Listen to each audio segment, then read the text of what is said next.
হযরতে আদমের জন্য একজন সন্তান, বিশ্ব নবীর আগমন, এটাই তার অহংকারের জন্য যথেষ্ট। হযরতে আদম কয় আগে জানলে ফল নয় শিকড় পর্যন্ত তুলে আমি খেয়ে ফেলতাম। আল্লামা মুফতি শফি রাহিমাহুল্লাহ আল্লাহর হাবিবের শানে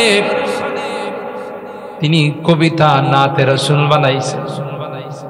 আল্লামা মুফতি শফি রহমাতুল্লাহ আলাইহি লম্বা নাতে রাসূল বানাইছেন। তার মধ্যে তিনি এক জায়গাতে বলেন, रग रग में मोहब्बत हूँ रसूल अरबी की, रग रग में मोहब्बत हूँ रसूल अरबी की, जन्नत के खजाइन के यही बैय सलम है।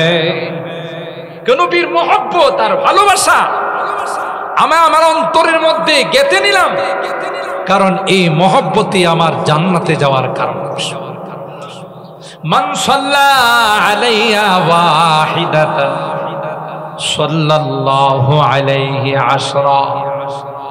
পয়গম্বর কয় আমার যে উম্মত আমার উপরে একবার দরুদ পাঠ করবে গো, স্বয়ং আল্লাহ তার উপর 10টি রহমত নাযিল করে দিবে।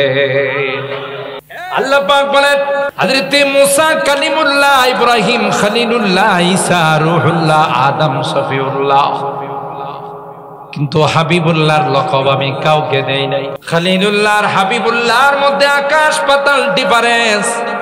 খলিলুল্লাহ তাকে বলা হয় যিনি প্রস্তাব দিয়ে আল্লাহর বন্ধু হয়, আর হাবিবুল্লাহ বলা হয় যাকে আল্লাহ বন্ধুত্বের জন্য প্রস্তাব দেয়। আল্লাহর হাবিব বলেন আনা হাবিবুল্লাহ ওয়ালা ফখরা। হযরত ওমর ইবনুল খাত্তাব রাদিয়াল্লাহু তাআলা একবার তাওরাতের একটা নুসখা নিয়ে পড়তেছেন। পয়গম্বর উমরের হাতে তাওরাতের নুসখা কপি দেখে রাগ হয়ে গেলেন, চেহারা মুবারক লাল হয়ে গেল। হাদিসের মধ্যে আসে আল্লাহর হাবিবের চেহারা মুবারক যখন লাল হয়ে যায়, রাগান্বিত যখন হন, কান্নামা ফুকিয়া ফি ওয়াজহি হাব্বাতুর রুমান, মনে হয় আল্লাহর হাবিবের চেহারা মুবারকে আনারের দানা ছিটিয়ে দেওয়া হয়েছে। আল্লাহর হাবিবের তুরটাই রাগ হলেন। আবু বকর কয় এ ভাই উমর, পয়গম্বরের চেহারার দিকে তাকাও, দেখেছো পয়গম্বর কিভাবে রাগান্বিত হয়ে গেলেন। সাহাবায়ে কেরাম যখন পয়গম্বর রাগান্বিত হয়ে যেতেন একটা মন্ত্র পড়তেন, এই মন্ত্রটা পড়ার সাথে সাথে আল্লাহর হাবিবের রাগ থেমে যেত। রাযীতু বিল্লাহি রাব্বা ওয়া বিল ইসলামি দীনা ওয়া বি মুহাম্মাদিন নাবিয়্যা ওয়া রাসূলা। এই দোয়া যখন পড়তেন আল্লাহর হাবিবের রাগ থেমে যেত। আল্লাহর হাবিব যখন একটু রাগ থামলো, হযরত ওমর সাহাবায়ে কেরামদেরকে লক্ষ্য করে বললেন, এরে সাহাবীরা, আমার পরিচয় তো তোমরা জানো না। হযরত মুসা কালিমুল্লাহ, ঈসা রূহুল্লাহ, ইব্রাহিম খলিলুল্লাহ, আদম সফিউল্লাহ, নূহ নাজিউল্লাহ, সব ঠিক আছে, কিন্তু আমার পরিচয়টা নাও। আনা হাবিবুল্লাহি ওয়ালা ফখরা। আমি হলাম আল্লাহর হাবিব। আল্লাহ আমাকে প্রস্তাব দিয়ে আমাকে আল্লাহ পাক রব্বুল আলামিন তার দোস্ত বানাইছেন।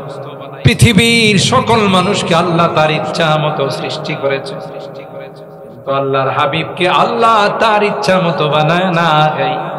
মনে হয়েছে প্রত্যেকটা বিষয়ে পরামর্শ করে আল্লাহ তার হাবিবকে বানাইছেন। হযরত হাসান বিন সাবিত আল্লাহর হাবিবের প্রশংসা করতে গিয়ে বলেন, ওয়া আহসানু মিনকা লাম তারা কাত্তু আইনি ওয়া আজমালু মিনকা লাম তালিদিন নিসা খুলিকতা মুবাররাম মিন কুল্লি আইবিন কান্নাকা قد خلقت كما تشاء এ পয়গম্বর জীবনে কোন চোখ আপনার মতো এত সুন্দর মানুষ দেখে নাই সুবহানাল্লাহ হযরত ইউসুফের সৌন্দর্য দেখে মিশরের নারীরা আঙ্গুল মাত্র কেটে দিয়েছে তাই না মিশরের নারীদেরকে হল রুমে বসাইছে আর জুলাইখা বলল তোমাদের সামনে সামান্য কিছু আপ্যায়ন একটা চাকু আর একটা আপেল সামনে দিছে এখন তোমরা আপ্যায়ন গ্রহণ করবে না আমি যখন বলবো তখন তোমরা সে আপ্যায়ন গ্রহণ করবে পর্দার আড়াল থেকে হযরত ইউসুফকে বললেন এবার তুমি আসো হযরত ইউসুফ পয়গম্বর নারীদের সামনে যখন এসে বসলেন তারা হযরত ইউসুফের দিকে তাকায় বলেন ওয়াকুলনা হাশা লিল্লাহি মা হাযা বাশারা না এটা কোনো মানুষ হতে পারে না মানুষ এত সুন্দর হয় না এটা মনে হয় একজন ইন হাযা ইল্লা মালাকুন কারীম এত মানুষ নয় এটা হলো ফেরেশতা ওয়াকাত্তানা আইদিয়াহুম হযরত ইউসুফকে নিয়ে আসার পর জুলাইখা বলেন এবার তোমাদের আপ্যায়নটা গ্রহণ আপেল কাটতে গিয়ে চাকু দিয়ে সকলে তাদের আঙ্গুলগুলো কেটে ফেলল ঠিক কিনা বলেন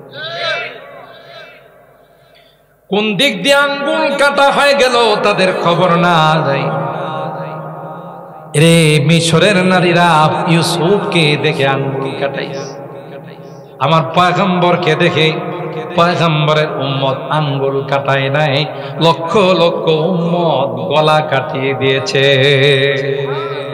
जमाले हुस्न यूसुफ पर फकत आशिक जुलैखा थी जमाले हुस्न यूसुफ पर फकत आशिक जुलैखा थे तुम्हारे रूए रोशन पर फिदा सारी जहानी ए नबी আল্লাহ আপনাকে যে সৌন্দর্য দিয়েছিলেন তার শিকিও ইউসুফকে দেওয়া হয় সুবহানাল্লাহ এজন্য আল্লামা মুফতি শফি রাহমাতুল্লাহি আলাইহি বলেন हर मुए बदन भी जुज़बा बन के करे शुक्र हर मुए बदन भी जुज़बा बन के करे शुक्र कम है बहुदा उनकी इनायत से कम है ये दर्राए ना चीज है खुर्शीद बदामा ये दर्राए ना चीज है खुर्शीद बदामा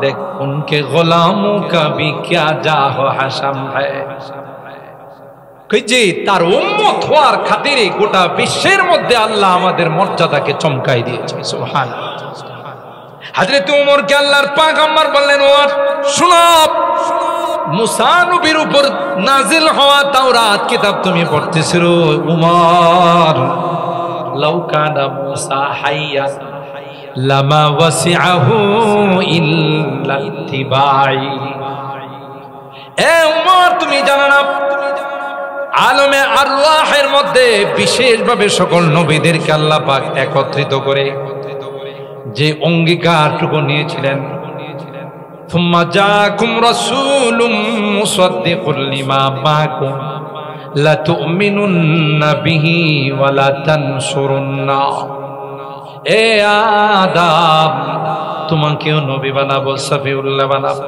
মুসা তোমাকে কালিমুল্লাহ বানাবো ইব্রাহিম তোমাকে খলিলুল্লাহ বানাবো কিন্তু যেই জন্য তোমাদের কি ভিআইপি লাউঞ্জে আমি একত্রিত করলাম তোমাদের নবুয়ত চলাকালীন সময় যদি আমার হাবিবের আগমন ঘটে যায় মনে রাখবে তোমাদের নবুয়ত মুলতবি হয়ে যাবে আমার হাবিবের ইত্তেবা করা অনুসরণ করা ব্যতীত তোমাদের কোনো বিকল্প রাস্তা থাকবে না বিসমিল্লাহির রহমানির রহিম ইন্না আওলান নাসি বি আকসারুহুম আলাইয়া সালাতা أو كما قال عليه الصلاة والسلام بارك الله لنا ولكم في القرآن العظيم ونفعنا وإياكم بالآيات والذكر الحكيم صدق الله العظيم وصدق رسوله النبي الكريم ونحن على ذلك لمن الشاهدين والشاكرين والحمد لله رب العالمين محبت الشاطئ شكر درود شريف اللهم صل على محمد وعلى آل محمد كما صليت على إبراهيم وعلى آل إبراهيم إنك حميد مجيد اللهم بارك على محمد وعلى آل محمد كما باركت على إبراهيم وعلى آل إبراهيم إنك حميد مجيد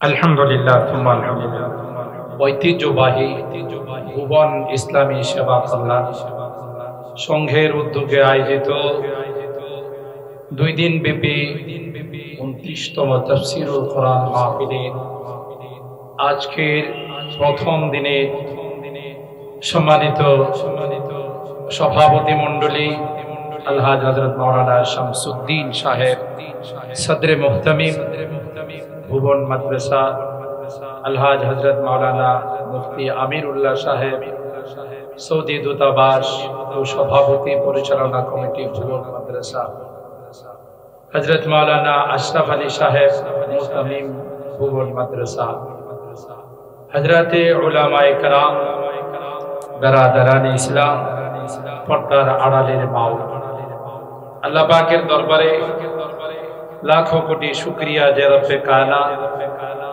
পবিত্র জিলহজ মাসের আজকের এই রজনীতে একটি জান্নাতি বরকতি কোরআনী মাহফিলে আমাদেরকে আসার বসার তৌফিক দান করেছেন হযরতে উলামায়ে কেরামদের জবান থেকে মূল্যবান নসিহত শোনার সুযোগ দিয়েছেন এই জন্য অন্তরের অন্তঃস্থল থেকে কালিমাতুশ শুকর আদায় করে জোরে সুরে বলি আলহামদুলিল্লাহ। আমি অত্যন্ত আনন্দিত গর্বিত যে আপনাদের এই ভুবনের জমিতে পা রাখতে পেরে, কারণ গোটা বাংলাদেশের জন্য এটা একটা ঐতিহ্যবাহী এলাকা। যে জমিনের মাটিতে, যে জমিনে জন্মগ্রহণ করেছিলেন ফখরে বাঙ্গাল, যাকে লকব দেওয়া হয়েছিল ফখরে বাঙ্গাল। হ্যাঁ, আপনারা হয়তো অনেকে ফখরে বাঙ্গালের ইতিহাস জানেন না, অনেকে হয়তো জানেন। কত বড় মাপের হাস্তি ছিলেন, কত বড় মাপের ব্রিলিয়ন্ট ট্যালেন্ট ছিলেন। আমার একটা বয়ানের মধ্যে হয়তো আপনারা সার দিলে পাবেন। হযরতে ফখরে বাঙ্গাল রহমাতুল্লাহ আলাইহির যে ঘটনাটা আমি বলি, এটা হলো সরাসরি ব্রাহ্মণবাড়িয়ার বড় হুজুর হযরত মুফাসসির সাহেব হুজুর রাহিমাহুল্লাহ, ওনার জবান থেকেই শোনা, আমার অন্য কাহারও মাধ্যমে না। তিনি ফখরে বাঙ্গালের এই ঘটনা বর্ণনা করেছেন, তাতে প্রতীয়মান হয় তিনি কত বড় মাপের আলেম ছিলেন, কত বড় মাপের আল্লাহওয়ালা ছিলেন। সেই জমিনের বাসিন্দা হলেন আপনারা অনেক ভাগ্যবান যে আল্লাহ তাআলা যেই জমিনে ফখরে বাঙ্গালের মতো হাস্তিকে জন্ম দিয়েছেন সেই জমিনের বাসিন্দা। আপনাদের জান্নাতে যাওয়ার জন্য তো আর কিছু দরকার নাই, এক ফখরে বাঙ্গালি যথেষ্ট। তো আমি আসলে অধিক ব্যস্ততার কারণে আপনাদের নাসিরনগরের প্রোগ্রাম আমি একটু কম দিতে পারি। প্রাতিষ্ঠানিক দায়িত্ব প্লাস বিভিন্ন ব্যস্ততা, আবার এখন রাস্তাঘাটের কাজ চলতেছে, ঢাকা সিলেট রোডের 6 লেনের কাজ চলতেছে। সেই দিক থেকে বিবেচনা করে আমি প্রোগ্রাম খুব দিতে পারি না, কিন্তু এই প্রোগ্রামটা আমাদের সাদেক সাহেব সহ আপনাদের আমাদের সেবা কল্যাণ পরিষদ থেকে বারবার বলা হচ্ছিল। আমারও মনে অনেক আগ্রহ ছিল যে আল্লাহর ওলি যে জমিনে জন্ম নিয়েছেন যতই কষ্ট হোক, আমি কিন্তু বিভিন্ন জায়গাতে গেলে কষ্ট হলে চেহারার মধ্যে একটু পরিবর্তন আসে। আজকে আমি কষ্টটাকে নিজের মনে করি মেনে নিয়েছি, কারণ আপনাদের রাস্তাঘাটের কন্ডিশন কি আপনারা নিজেরাই জানেন। আমি এটাকে কিছুই মনে করি নাই। কেন? কিছু পেতে হলে কিছু কষ্ট করতে হয়, এখান থেকে কিছু বারাকা নিতে হলে কষ্ট স্বীকার করেই আসতে হয়। সেই জন্য আপনাদের দাওয়াতে সাড়া দিয়ে আলহামদুলিল্লাহ সময় মতো আল্লাহ তাআলা আমাকে পৌঁছে দিয়েছেন, এই জন্য আল্লাহর দরবারে শুকরগুজার আলহামদুলিল্লাহ। মাহফিল কমিটি আমাকে একটা বিষয়বস্তু দিয়েছেন, টপিক দিয়েছে। ইতিমধ্যে বিজ্ঞ উপস্থাপক আপনাদের মাঝে উল্লেখ করেছেন দুরূদ শরীফের ফজিলত, আর সেই আলোকে আমি সূরাতুল আযাবের 56 নম্বর আয়াতে কারিমা আপনাদের খিদমতে আমি তিলাওয়াত করেছি। সরকারে দো আলম মাহবুবে কিবরিয়া সৈয়দুল কাউনাইন সৈয়দুল সাকালাইন হযরতে মুহাম্মদ আরবি সাল্লাল্লাহু তাআলা আলাইহি ওয়াসাল্লামের অসংখ্য হাদিস থেকে ছোট্ট একখানা হাদিস পাঠ করেছি।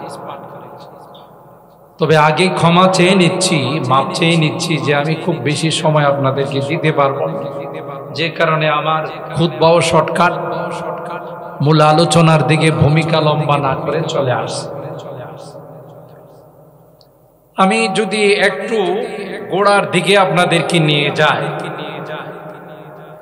দরুদ শরীফের ফজিলত সূরা আন-নিসার ইয়া আইয়ুহান নাসু তাকু রাব্বাকুমুল্লাযী খালাকাকুম মিন নাফসিন ওয়াহিদা ওয়া খালাকা মিনহা যাওজাহা ওয়া বাসসা মিনহুমা রিজালান কাসীরান ওয়া নিসা ওয়াত্তাকুল্লাহাল্লাযী তাসাআলুনা বিহি ওয়াল আরহাম ইন্নাল্লাহা কানা আলাইকুম রাকীবা।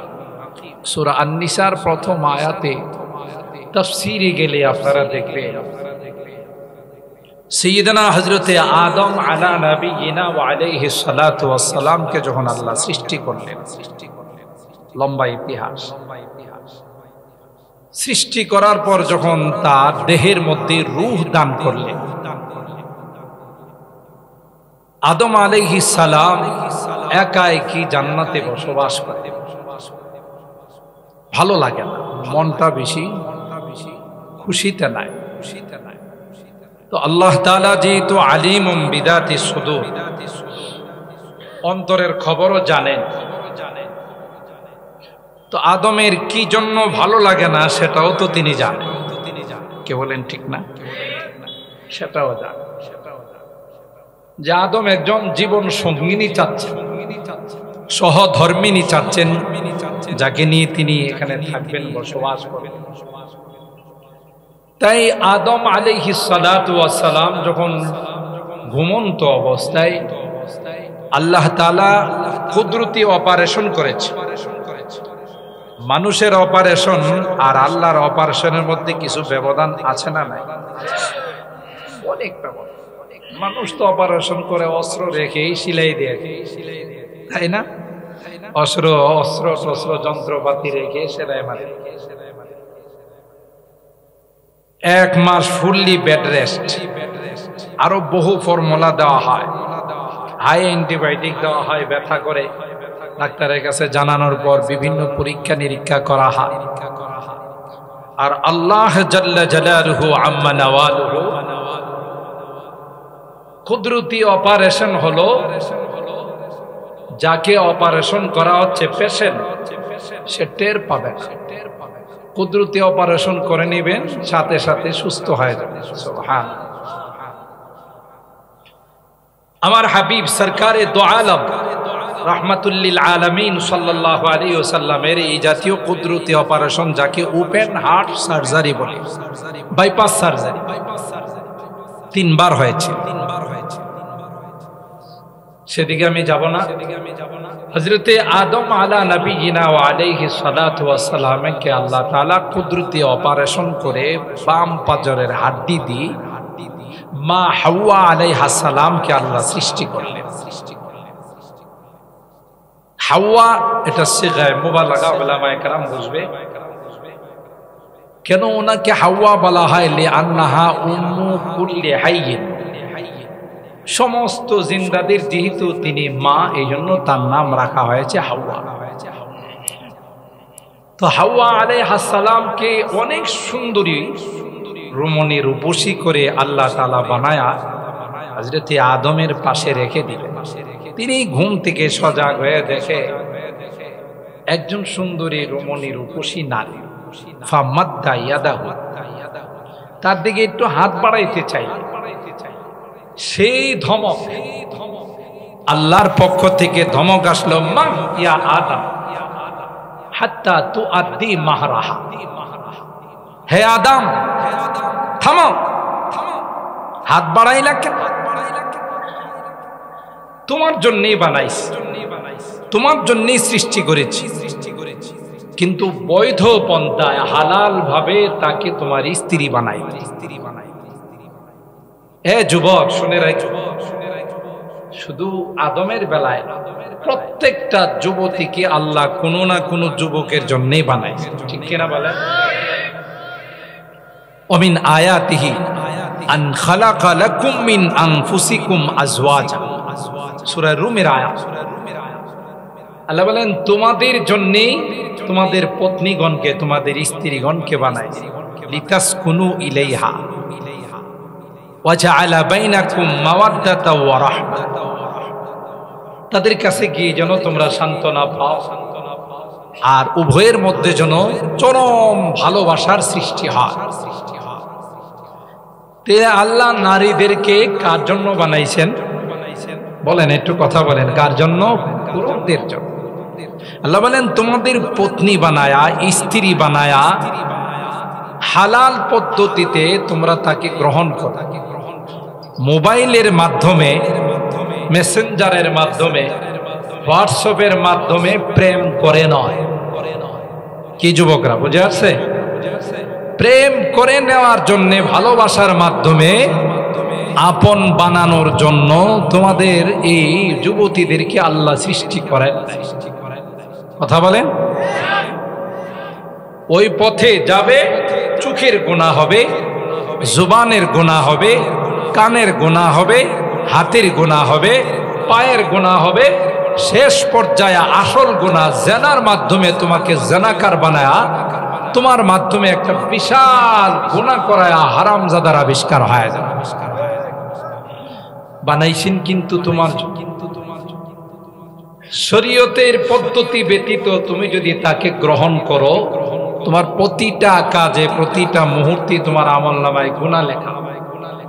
আর শরীয়তের মাধ্যমে যদি তাকে তোমার স্ত্রী বানাও, তাহলে দেখায়, কথায়, সব কিছুতে আল্লাহ আমলনামায় সওয়াব দিয়ে দিবে। তো আল্লাহ রাব্বুল আলামিন হযরতে আদম, এখানে আরেকটা জিনিস আপনাদের বলে দিই, ওলামায়ে কেরাম আছেন, হযরতে ফখরে বাঙ্গালের এলাকা, যাকে আল্লাহ তাআলা উপস্থিত এত ইলম দিয়েছিলেন, পাকিস্তান থেকে অনেক বড় বড় কাদিয়ানি ব্রাহ্মণবাড়িয়াতে আসতেন। এরা তো জানে না এখানে যে বিশাল বড় সিংহ বসা আছে। কি বলেন ঠিক কিনা? এরা মনে করছে পাকিস্তান থেকে আসছি আমরা, বিশাল বড় বড় আলেম। আয়েশাই তারা মোনাজারার জন্য আসতো, বাহাসের জন্য আসতো। ফখরে বাঙ্গাল রাহিমাহুল্লাহ থাকতেন। आयशा बोलते मेरे फरीक़े मुक़ाबिल जो भी दावा करेगा मैं उसे रद्द करूंगा। বাহাদুরি করে বলতো আমার এন্টি পার্টি, বিরোধী পার্টি যাই দাবি করবে আমি সাথে সাথে এটাকে রদ করে দেব। আমরা হলে তো অনেক কঠিন প্রশ্ন রেডি করে তার সামনে পেশ করতাম। হযরতে ফখরে বাঙ্গাল রহমাতুল্লাহি আলাইহি ওই কাদিয়ানীদের লিডার বড় আলেমকে বলল मेरा दावा ये है कि ला इलाहा इल्लल्लाह मुहम्मदुर रसूलुल्लाह, ये मेरा दावा है, उसे रद्द कर। এটা আমি দাবি করলাম যে আল্লাহ ছাড়া কোনো মাবুদ নাই, আল্লাহর হাবিব সাল্লাল্লাহু আলাইহি ওয়াসাল্লাম আমার নবী এবং রাসূল। তুই তো বলছো যে কোনো দাবি করলেই তো এটারে খণ্ডন করবে, কর দেখি। এটা আমার দাবি। দেখতে তো খুব সাধারণ মনে হয়, কিন্তু এবারে এমন বিপাকে পড়ছে যদি এটারে খণ্ডন করে ইমানদার থাকবো, মুসলমান থাকবো, আর খণ্ডন না করলে বাহাদুরি করছিলে গিলে। তো হযরতে পান খুব বেশি খাইতেন, পান খাইতেছেন আর বলতেছেন রদ করো, আবতিলহু, এটা আমার দাবি, আবতিলহু, এটা বাতিল করো, রদ করো। কিভাবে রদ করো? বললে বেঈমান, আর না করলে ধরা যাবে কোন দিক? আপনারা সে এলাকার মানুষ, এই জন্য অল্পতেই বুঝেন।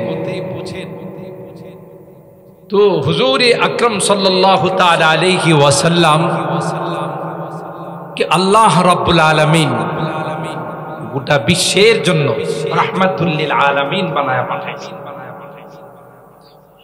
হযরত আদমকে আল্লাহ তাআলা বললেন মা ইয়া আদম হাত্তা তুআদ্দি মাহরা। প্রশ্ন হলো আদম এই নারীর দিকে হাত বাড়াইলেন কেন? বুঝা গেল সৃষ্টিগতভাবে নারী আর পুরুষের মধ্যে আল্লাহ আকর্ষণ দিয়েই বানাইছেন। কথা বলেন, আকর্ষণ দিয়ে বানাইছেন। তাহলে আদম আলাইহিস সালাম জীবনে কোনো নারী দেখছেন? নারী দেখলে তার সান্নিধ্যে গেলে তাকে কাছে নিয়ে আসলে একটু সান্ত্বনা পাওয়া যাবে, এই বিষয়টা উনি জানলেন কেমন করে? এর আগে তো কোনো নারীর সাথে ওনার সাক্ষাৎ হয় না। বুঝা গেল নারীদের প্রতি পুরুষদের আকর্ষণ, পুরুষদের প্রতি নারীদের আকর্ষণ এটা বানানো নয়, সৃষ্টিগত ব্যাপার। হবে আকর্ষণ, কিন্তু সে আকর্ষণটাকে বৈধভাবে ব্যবহার করতে হবে, অবৈধভাবে ব্যবহার করা যাবে না। এখান থেকে সবক নেওয়া যায়। হাত্তা তুআদ্দি মাহরা, মহরা দেখো। হযরত আদম আলাইহিস সালাম বললেন ওমা মাহরা, হে আল্লাহ মোহর আবার কোন জিনিস? এটা কোন জঙ্গলে বসবাস করে? আমারে মোহর আদায় করতে বললেন। তিনি কি আর কখনো কোনো বিবাহ শাদীর অনুষ্ঠান দেখছেন? ওখানেই গুরুত্বপূর্ণ। হাত্তা তুসাল্লি আলা হাবিবি 10 সালাওয়াত। আল্লাহ পাক বলেন আদম আমার হাবিবের উপর 10 বার দুরূদ পড়বা, মহরানা আদায় হয়ে যাবে। প্রশ্ন হলো প্রথম মানুষ হলেন হযরতে আদম, সেকেন্ড ম্যান হলেন হযরতে হাওয়া। আল্লাহ পাক হযরতে আদমকে বললেন হাত্তা তুআদ্দি আলা হাবিবি 10 সালাওয়াত। আমার হাবিবের উপর যদি 10 বার দুরূদ পাঠ করো তাইলেই তোমার মহরানা আদায় হয়ে যাবে। এজন্য আল্লাহর হাবিব বলেন আব্বা খালাকাল্লাহু রূহি, সর্বপ্রথম যে রূহটা আল্লাহ বানাইছেন এটা আদমের রূহ নয়, এটা হাওয়ার রূহ নয়, এটা হলো আমি মুহাম্মাদুর রাসূলুল্লাহ সাল্লাল্লাহু আলাইহি ওয়াসাল্লামের কুনতু নাবিয়ান ওয়া আদামু বাইনাল মাই ওয়াত তিন। আমি তো তখন থেকে নবী যখন আদমের অস্তিত্ব হয় নাই, আদম যখন মাটি আর পানির মধ্যে মিশ্রিত, তখনই আল্লাহ পাক আমাকে নবুয়ত দান করেছেন। নবুয়ত আমাকে দান করছেন আল্লাহ, আগে পাঠাইছেন। সেমিনারের যিনি প্রধান গেস্ট হন, চিফ গেস্ট যাকে বলা হয়, তিনি পরে আসেন, কথা বলেন ঠিক কিনা, পরে আলোচনা করেন। যেমন আজকের আমাদের বর্ণবী হযরত, তিনি আসবেন, মিরপুরি হযরত আসবেন, গুরুত্বপূর্ণ আলোচনা পেশ করবেন। যেহেতু আজকের মাহফিলের প্রধান আকর্ষণ আমাদের এই সকল আল্লাহওয়ালারা, মেহমানগণ, তো গোটা পৃথিবীর মূল টার্গেট হলেন আল্লাহর হাবিব। এই জন্য আল্লাহ বানাইছেন আগে, নবুয়ত দান করছেন আগে, পাঠাইছেন সবার, কথা বলেন ঠিক না বেঠিক, পাঠাইছেন সবার। কোরআনে কারীমের যে আয়াতে কারীমা আমি তিলাওয়াত করছি, আমি সরাসরি এই আলোচনাটা বোঝার জন্য এই ভূমিকাটা ছোট্ট করে আপনাদের খেদমতে আরজ করব। আল্লাহ তাআলা বলেন ইন্নাল্লাহা ওয়া মালাইকাতাহু, খুব খেয়াল করবেন, আল্লাহ এবং ফেরেশতারা ইউসাল্লুনা আলান নবী, নবীর উপর দরুদ পাঠ করে। সুবহানাল্লাহ বলেন, ইয়া আইয়ুহাল্লাযীনা আমানু, হে ঈমানদারগণ, সাল্লু আলাইহি, তোমরাও দরুদ পাঠ করো তার উপর, ওয়া সাল্লিমু তাসলিমা, এবং তার উপর সালাম বর্ষণ। কেন? আমাদের সঙ্গে আল্লাহর কোনো কানেকশন থাকতো না, আমরা হলাম বান্দা, আল্লাহ হলেন আমাদের খালিক, আল্লাহ হলেন আমাদের মুনিব। বান্দার সঙ্গে আল্লাহর কানেকশন আর সম্পর্ক এটা জড়িয়ে দিয়েছেন আল্লাহর হাবিব সরকারে দো আলম হযরতে মুহাম্মদুর রাসূলুল্লাহ সাল্লাল্লাহু তাআলা আলাইহি ওয়াসাল্লাম। এজন্য বান্দা যতক্ষণ পর্যন্ত আল্লাহর হাবিবের উপরে দরুদ পাঠ করবেন, উলামায়ে কেরাম জানেন, বড় বড় উলামায়ে কেরাম আছেন, এমন কোন মুসান্নিফ, কিতাবের এমন কোন লেখক নাই যারা হামদের পর, আল্লাহর প্রশংসা পর করার পর আল্লাহর হাবিবের উপরে দরুদ পাঠ করে না, কথা বলেন ঠিক কিনা। প্রত্যেকেই আল্লাহর হাবিবের উপরে দরুদ পাঠ করেছেন, হামদের পরে দরুদের আলোচনা করেছেন। কারণ আল্লাহর সঙ্গে বান্দার যে সম্পর্ক, বান্দার যে কানেকশন, এটার একমাত্র, কেবলমাত্র, শুধুমাত্র মাধ্যম হলেন আল্লাহর হাবিব সাল্লাল্লাহু আলাইহি ওয়াসাল্লাম। আল্লাহর হাবিবের মাধ্যমে বান্দা আল্লাহকে চিনছেন।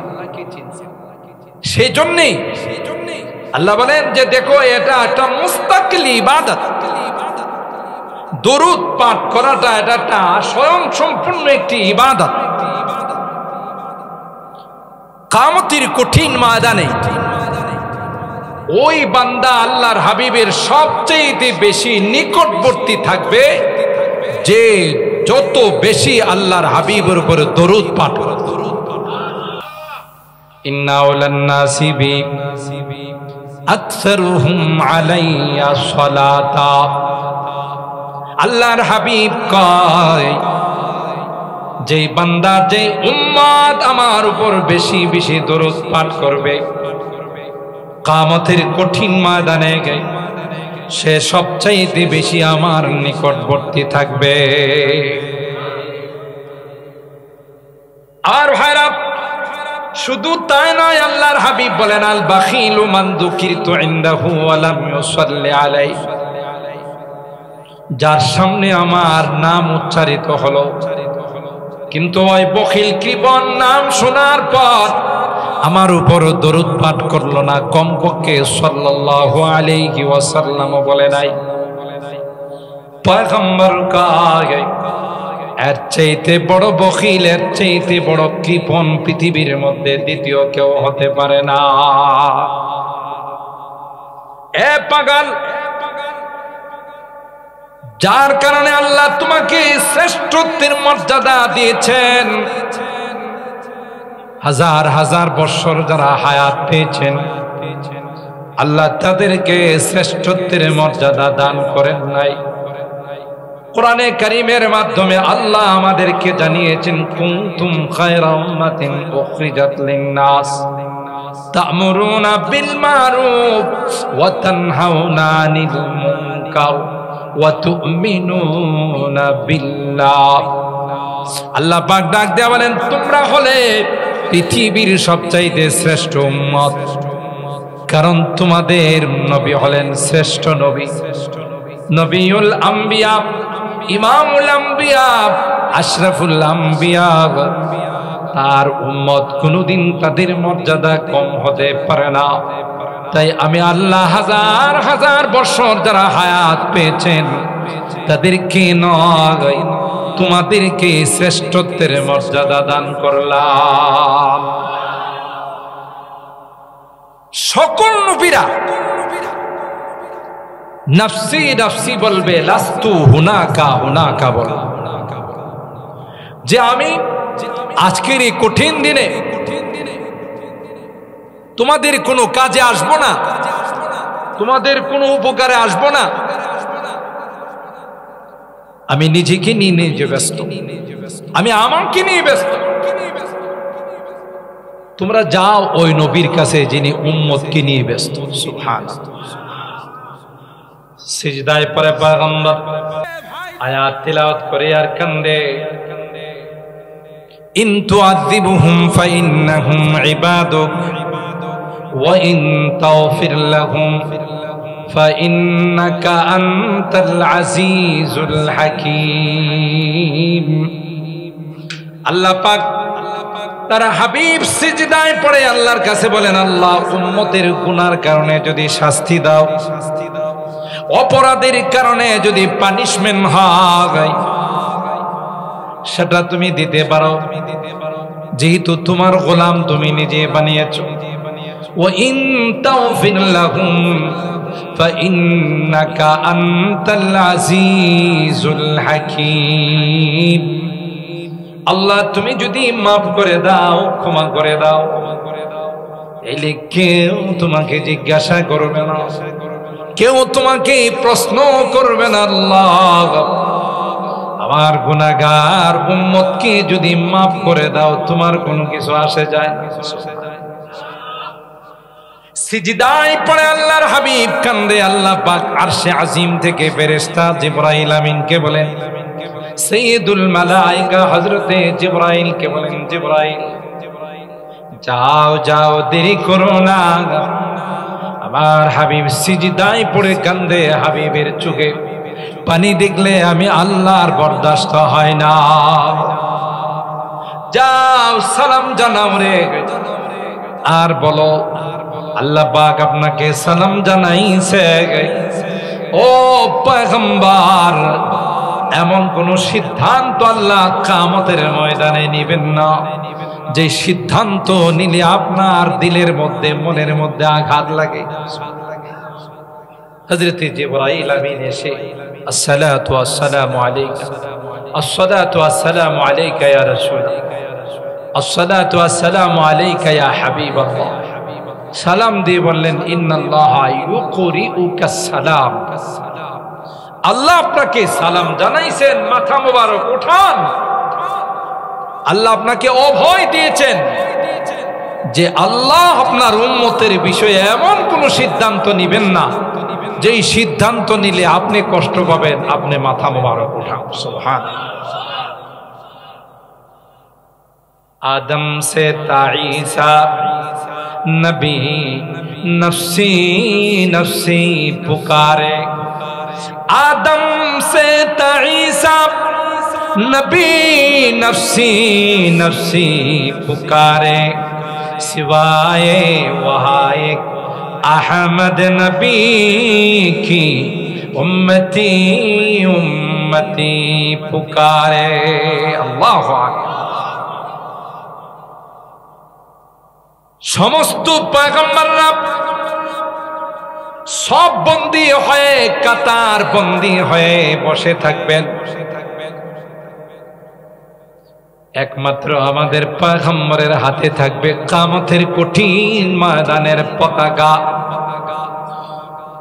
উম্মি লাকাব মাহে আরব মারকাজে ইমাম, উম্মি লাকাব মাহে আরব মারকাজে ইমাম, हर इल्म अमल रातु मदारी व मुदीरी, एकता के बुअद मरकज हर दायरा एकता, एकता के बुअद मरकज हर दायरा एकता, ता मरकज आलम तुई बेमिस्लो नजीरी, आदम बसफे महशर दुर्रियत आदम, आदम बसफे महशर दुर्रियत आदम, दर जिल्ले लिवायत के इमामी व अमीरी। अल्लाहु अकबर बोले।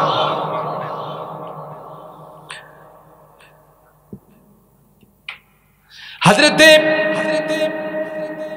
आदम अलैहिस सलाम तो अस्सलाम থেকে নিয়ে সমস্ত পয়গম্বররা সব বন্দী হয়ে বসে থাকবেন, কোনো আওয়াজ নাই, নো সাউন্ড, সকলে চুপচাপ হাশরের ময়দানে বসে থাকবে।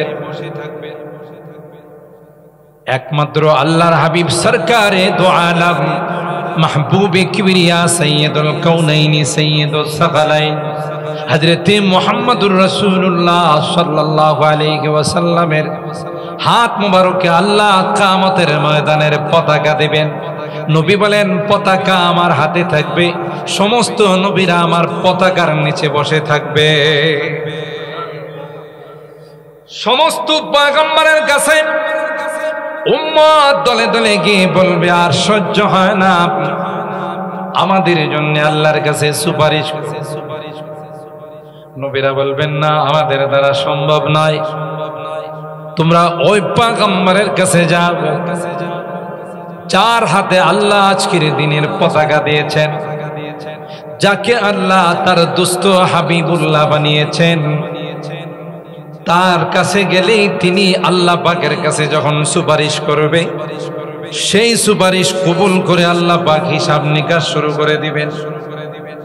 আল্লাহর হাবিব মাকামে মাহমুদে গিয়ে সিজদায় পড়ে যাবেন।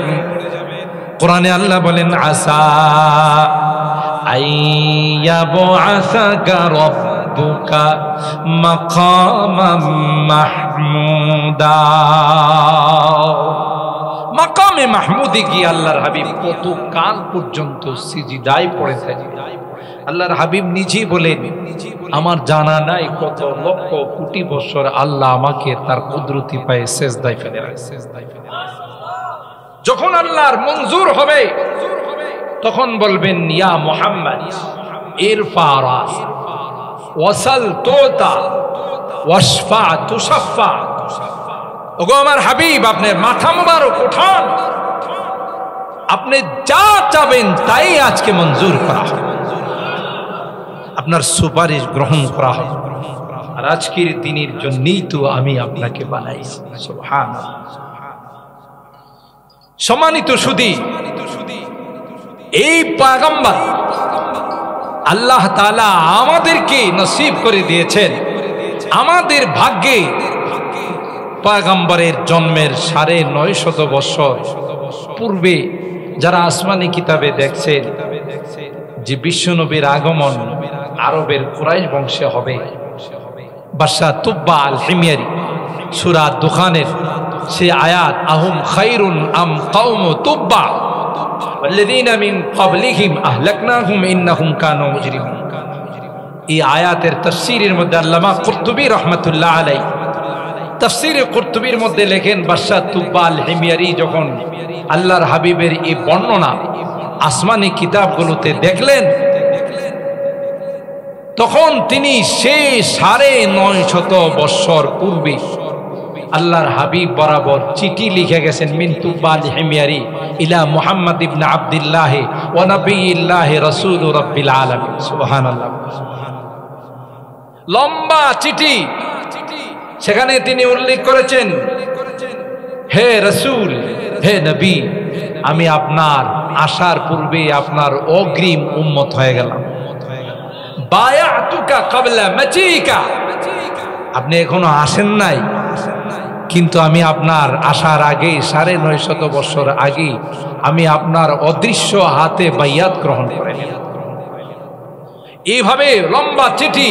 এবং তিনি বলছেন, যদি আমি বয়স পাই, আল্লাহ যদি আমাকে সে পর্যন্ত হায়াত দান করেন, তাহলে মনে রাখবেন ইসলামের সহযোগিতার প্রথম সৈনিক আমি হব আপনার। ফালাউ মাদ্দা উমরি ইলা উমরিহি লাকুনতু ওয়াজিরান লাহু ওয়া ইবনা আম, আমি আপনার ওয়াজির আজম হিসাবে কাজ করব। কেন? তারা চিনছিলেন যে তিনি সর্বকালের সর্বযুগের সর্বশ্রেষ্ঠ মহামানব। হযরত আদম নিজেই বলতেছেন, আমি যদি আগে জানতাম যে এই গাছের ফল খাওয়ার পর আমি দুনিয়াতে যাব আর আমার সন্তানদের মধ্য থেকে বিশ্বনবীর আগমন ঘটবে, গাছের ফল নয়, মূল শিকড়টা তুলে আমি খেয়ে ফেলতাম। সুবহানাল্লাহ। কেন? আমি যত দ্রুত যাব তত বিশ্বনবীর আগমন ঘটবে, আর তিনি তো আমার সন্তানদের মধ্যে একজনই যথেষ্ট। সুবহানাল্লাহ। आदम के लिए फख्रे आली नसबी है, आदम के लिए फख्रे आली नसबी है, मक्खी मदनी हाशिमी व मुत्तलबी है, पाकीज़ा तरज़ अर्श समा जन्नत फिरदौस, आराम गहे पाक रसूले अरबी है, आराम गहे पाके रसूले আরবি है। হযরত আদমের জন্য একজন সন্তান, বিশ্ব নবীর আগমন, এটাই তার অহংকারের জন্য যথেষ্ট। হযরত আদম আগে জানলে ফল নয়, শিকড় পর্যন্ত তুলে আমি খেয়ে ফেলতাম। আল্লামা মুফতি শফি রাহিমাহুল্লাহ আল্লাহর হাবিবের শানে তিনি কবিতা নাতে রাসূল বানাইছেন। আল্লামা মুফতি শফি রহমাতুল্লাহ আলাইহি লম্বা নাতে রাসূল বানাইছেন। তার মধ্যে তিনি এক জায়গাতে বলেন, रग रग में मोहब्बत हु रसूले अरबी की, रग रग में मोहब्बत हु रसूले अरबी की, जन्नत के खजाइन के यही बैय सलम है। নবীর মহব্বত আর ভালোবাসা আমি আমার অন্তরের মধ্যে গেঁথে নিলাম, কারণ এই মহব্বতই আমার জান্নাতে যাওয়ার কারণ। মান সাল্লা আলাইয়া ওয়াহিদাতান সাল্লাল্লাহু আলাইহি আশরা, পয়গম্বর কয় আমার যে উম্মত আমার উপরে একবার দরুদ পাঠ করবে গো, স্বয়ং আল্লাহ তার উপর 10টি রহমত নাযিল করে দিবে। আল্লাহ পাক বলেন, হযরত মুসা কালিমুল্লাহ, ইব্রাহিম খলিলুল্লাহ, ঈসা রূহুল্লাহ, আদম সফিউল্লাহ, কিন্তু হাবিবুল্লাহর লকব আমি কাউকে দেই নাই। খলিলুল্লাহর হাবিবুল্লাহর মধ্যে আকাশ পাতাল ডিফারেন্স। খলিলুল্লাহ তাকে বলা হয় যিনি প্রস্তাব দিয়ে আল্লাহর বন্ধু হয়, আর হাবিবুল্লাহ বলা হয় যাকে আল্লাহ বন্ধুত্বের জন্য প্রস্তাব দেয়।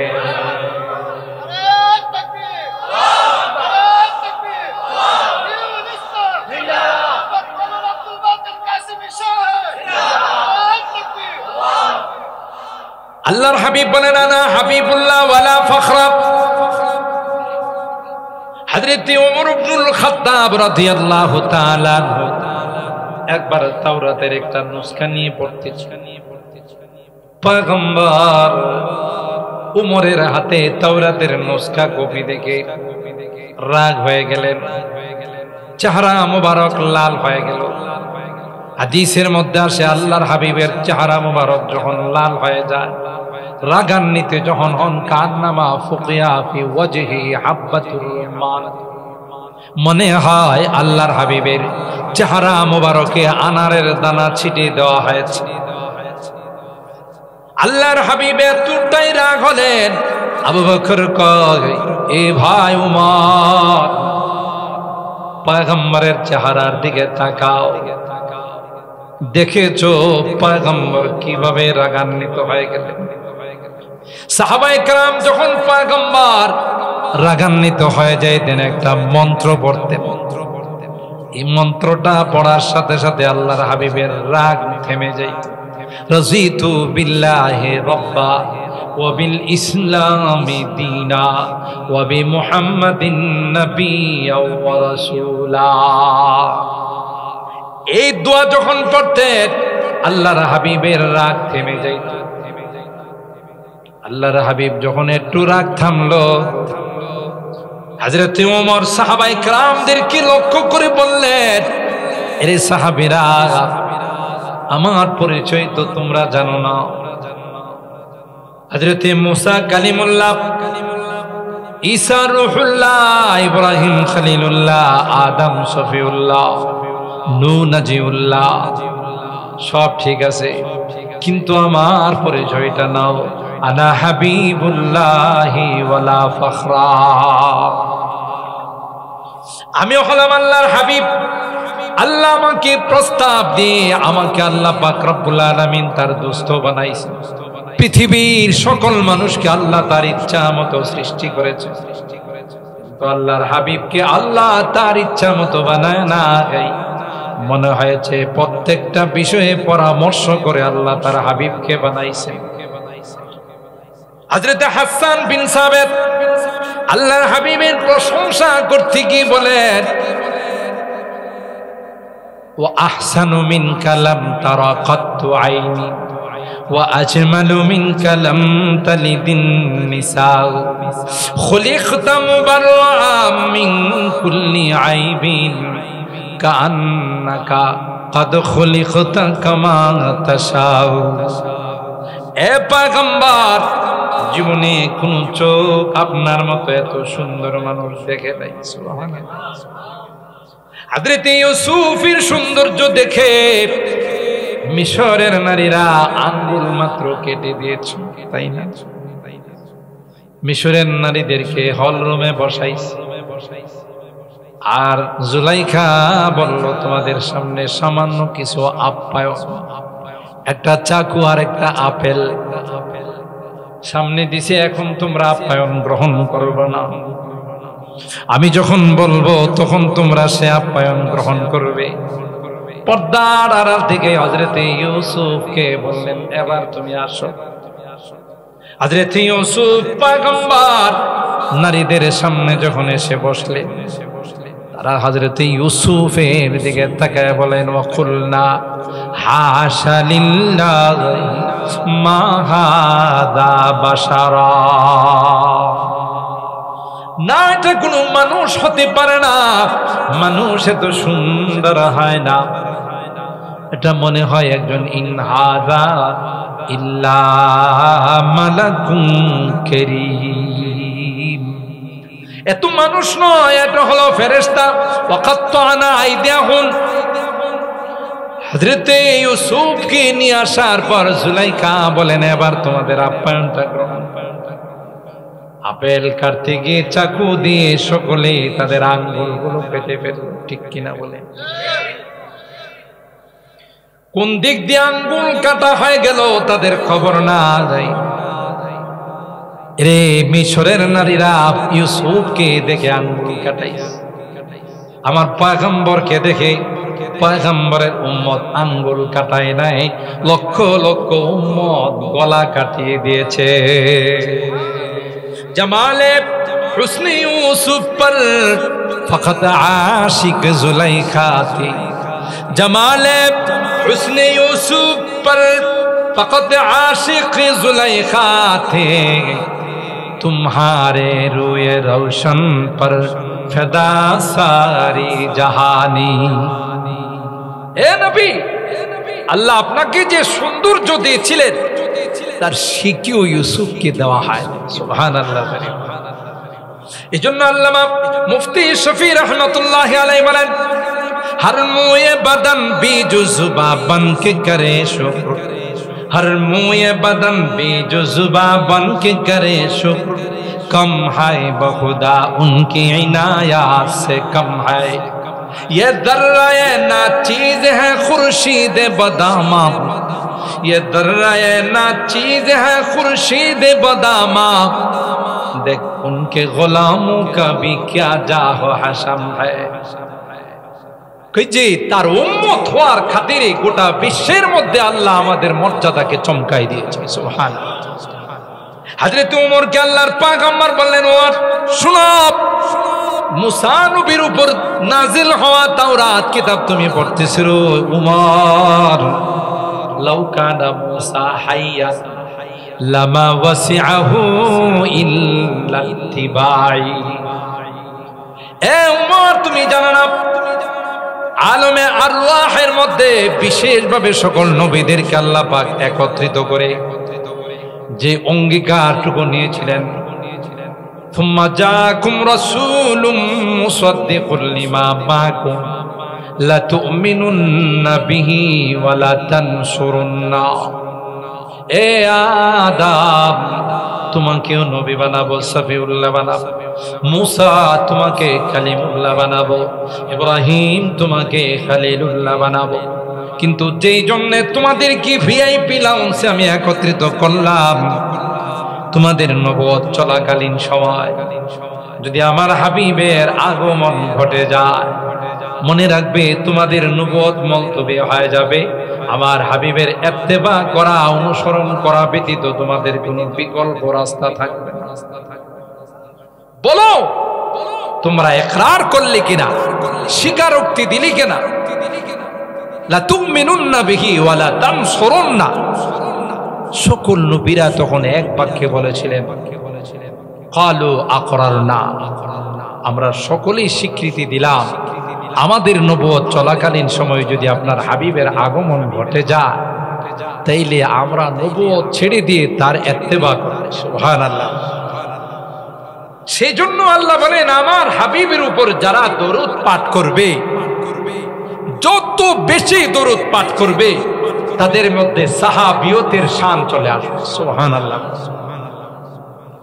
আপনি অবাক হবেন, আমরা মক্কা মদিনার মানুষকে যতই খারাপ, হয়তো প্রশাসন খারাপ, কিন্তু বিশেষ করে মদিনাকে যে সোনার মদিনা বলা হয়, এটা এমনি বলা হয় না, এমনি বলা হয় না। আমার জীবনের বাস্তব একটা ঘটনা বলা, 2010 সনের ঘটনা। মদিনাতে যখন গেলাম, মক্কা থেকে হজের আনুষ্ঠানিকতা শেষ করে মদিনায় গেলাম, হোটেলে বিশ্রাম করতেছিলাম, হঠাৎ করে রোডের মধ্যে আওয়াজ পাইলাম যে একটা মারাত্মক অ্যাক্সিডেন্ট হয়েছে। তো চিন্তা করলাম, যেহেতু অ্যাক্সিডেন্ট হয়েছে, এই অ্যাক্সিডেন্ট কি বাংলাদেশের মতোই না অন্যরকম, এটা একটু দেখার জন্য যাই। বাংলাদেশে তো অ্যাক্সিডেন্ট হলে স্লোগান ওঠে যে হাত থাকতে মুখে কোনো কথা নাই, ঠিক না? মারামারি আগে করে, এরপরে সমাধান করে। তো সেই জন্য আমি ভাবলাম যে ওখানকার অ্যাক্সিডেন্টের নমুনাটা একটু দেখি। দুইটা গাড়ি মুখোমুখি সংঘর্ষ হয়েছে, প্রাইভেট কার। একটা গাড়ির বেশি ক্ষতি হয়েছে, তো যার গাড়ির বেশি ক্ষতি হয়েছে, অপর গাড়ির ড্রাইভার তাকে কে বলতেছে, আল্লাহ সাদিক আহ্বান। এটা সোজা অর্থ হইল, সরি, আমার অন্যায় হয়ে গেছে বেশি, তুমি আমাকে মাফ করে দাও। ওই ব্যক্তির গাড়িটা একেবারে বলা যায় লন্ডভন্ড হয়ে গেছে। গাড়ি তো ওখানে অনেক স্পিডে চালায়, তো সে বলতেছে, লা হাত্তা তুসাল্লি আলা হাবিবি, সাল্লি আলা হাবিবি, সাল্লি আলা হাবিবি, তুই আমার নবীর উপর দরুদ পড়, তোর 1 পয়সা আমি জরিমানা করব। অবাক, গত বছর আল্লাহ নিয়ে গেছিল, এবার যায় নাই, আলহামদুলিল্লাহ। চিদ্দার থেকে একটা প্রাইভেট ভাড়া করলাম, একটা নিগ্রো ড্রাইভার। আমি, আমার সঙ্গে আরেকজন আমার ফুফাতো ভাই ওখানে হিলটনে চাকরি করে, দুইজনে আসতেছিলাম, ওর সাথে আরবিতে কথা বলতেছিলাম।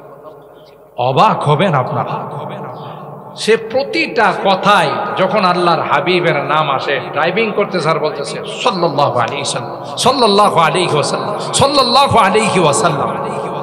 মুখের থেকে দরুদ তাদের পড়ে না কখনো। ভালো মানুষ আছে, খারাপ মানুষ আছে। আজান দিলে একটা মানুষও বাসায় থাকে না, সব মসজিদে চলে আসে। কথা বলেন ঠিক কিনা? আয়েশা আমাদের মতো ইরান তুরানের গল্প সাজায় না। আয়েশাই দেখবেন এরা কোরআন শরীফ নিয়ে বসে।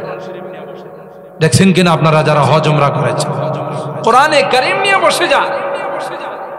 মদিনার মানুষ আল্লাহর হাবিবের রওজায়ে পাককে এতটাই শ্রদ্ধা করে, কেন? আল্লাহর হাবিব রওজায়ে পাকের মধ্যে জিন্দা আছেন, এটা গোটা বিশ্বের সকল উম্মতের আকীদার বিশ্বাস। কথা বলেন ঠিক কিনা?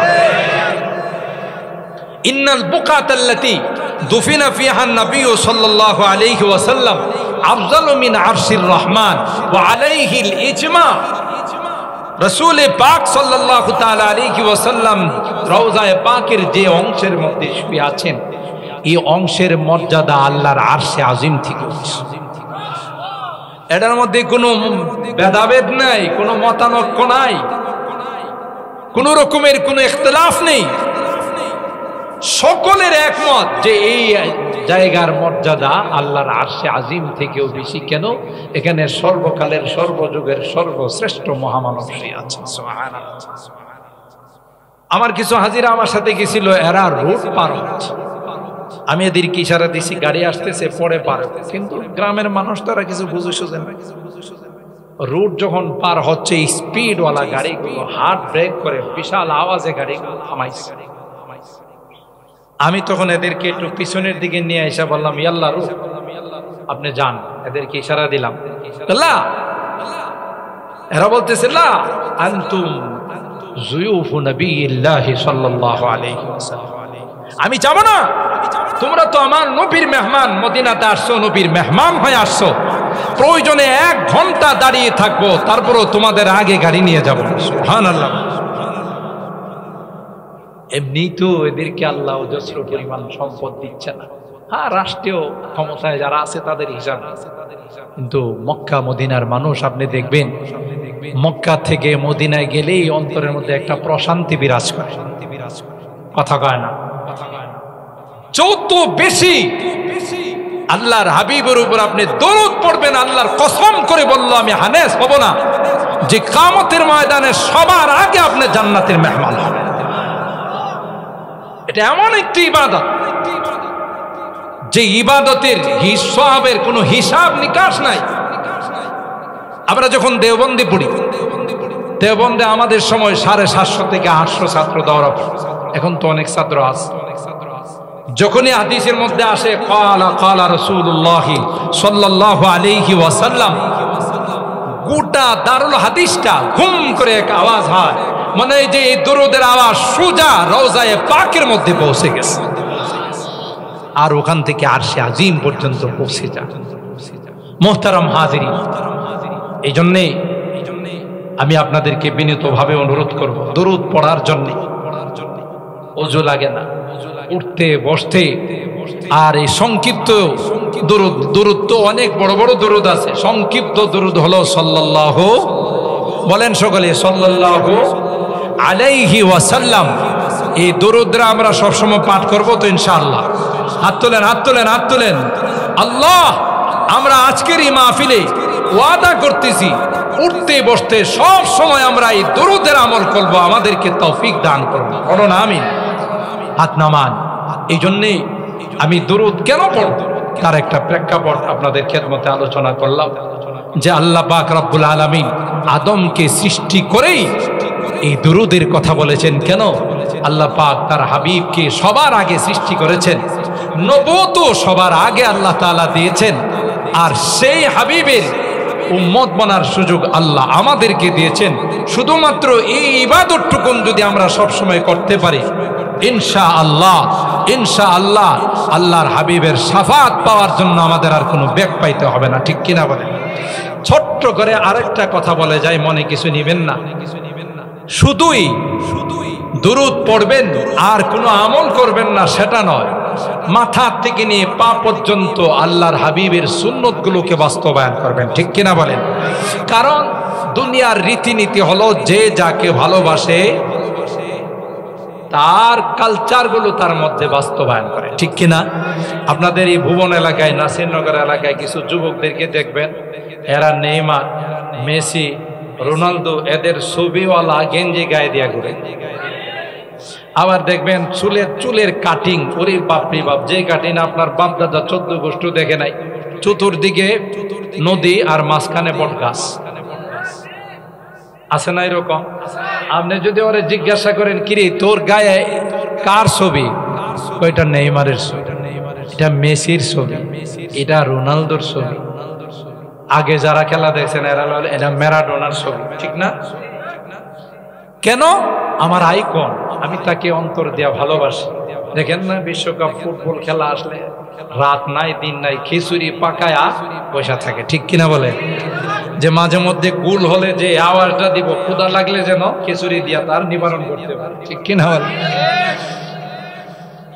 এই রকমের কাটিং পাইলা কই? যে অমুকের কাটিং, ঠিক না? এটা মেসির কাটিং, এই জন্য আমার মধ্যে এই কাটিংটা বাস্তবায়ন।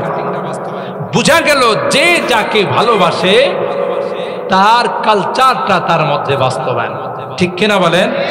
আপনার মধ্যে যদি আল্লাহর হাবিবের ভালোবাসা থাকে, সত্যিকার অর্থে যদি নবীর আশিক হন, নবীর প্রেমিক হয়ে থাকেন, মাথা থেকে নিয়ে পা পর্যন্ত সুন্নত বাস্তবায়ন করতে হবে, ঠিক কিনা বলেন? আল্লাহ নবীর সঠিক ভালোবাসার প্রমাণ পাওয়া যাবে এই সুন্নতের মাধ্যমে। এই জন্য বিনীতভাবে অনুরোধ করে যাব, বহু ফিতনা আসতেছে, এই ফিতনার দিকে না তাকায়া বাস্তব খাঁটি নবীর উম্মত যদি হতে হয়, আশিক রাসূল হতে হয়, তাহলে আমাদেরকে নবীর সুন্নত জীবনে